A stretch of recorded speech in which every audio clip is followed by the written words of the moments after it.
In 2019, Rainforest now started planting rainforest trees.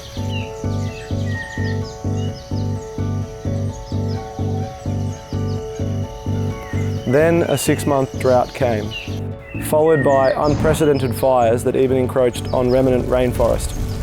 Then COVID arrived a few months later and persisted. And then in 2022, we had record-breaking floods that were higher than anything in recorded history.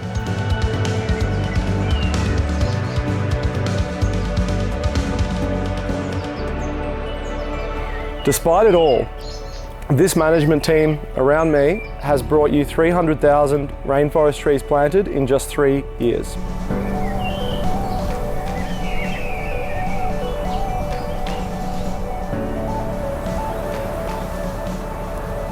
Today, I'd like to thank all the donors that contributed to that outcome, and we're going to show you just how much these trees have grown already.